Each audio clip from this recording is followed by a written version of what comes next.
Voilà, cette réforme des retraites, on continue d'en parler avec vous. Richard Verly, vous êtes éditorialiste France-Europe pour le site d'information suisse Blick. Richard Verly, d'abord, selon vous, le gouvernement français a-t-il des raisons de s'inquiéter sur le vote de cette réforme? Elle pourrait ne pas passer?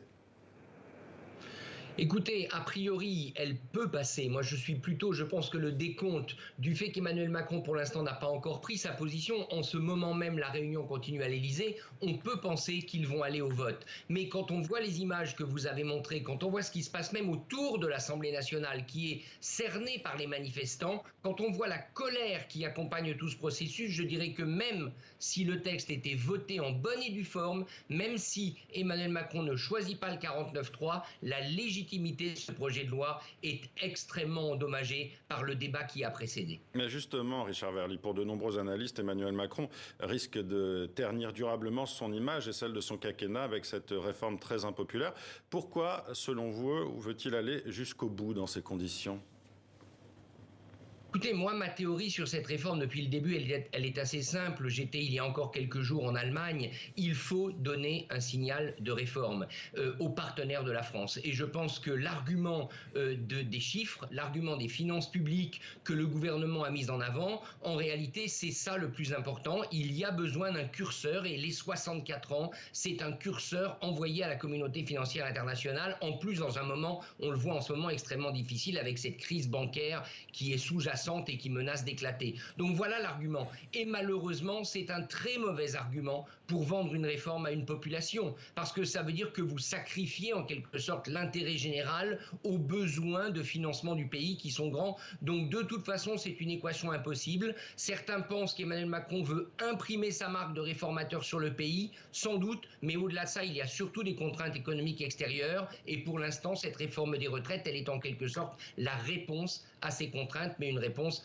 encore une fois, qui est assez délabrée au moment où on en parle, même si elle devait être votée dans les heures qui viennent. Richard Verly, est-ce qu'il n'y a pas un risque, comme dans d'autres pays, on pense bien sûr à la Suède ou à l'Italie, de voir l'extrême droite encore progresser ?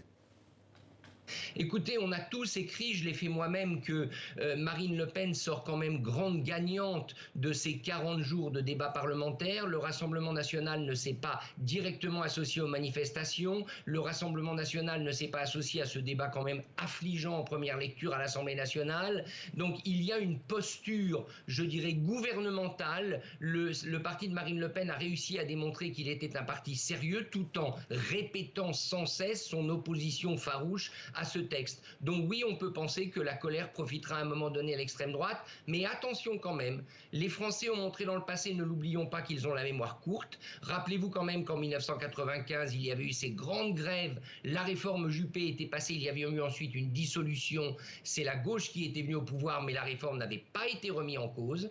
2010, pareil, grand mouvement contre la réforme Fillon, elle est passée, elle est restée. Donc je crois que, en ce qui concerne le fait que cette réforme ne va pas être retirée, ce serait mon pronostic. Je pense qu'elle est là pour rester, quelles que soient les conditions de son adoption. Richard Verly, dernière question, justement, quand on regarde ça depuis la Suisse, où il y a cette politique du consensus, comment on voit cette réforme et comment elle est en train de passer en France ? Écoutez, je pense qu'on le voit pas seulement de Suisse, mais même, par exemple, je citais d'Allemagne ou d'autres voisins de la France comme un double gâchis.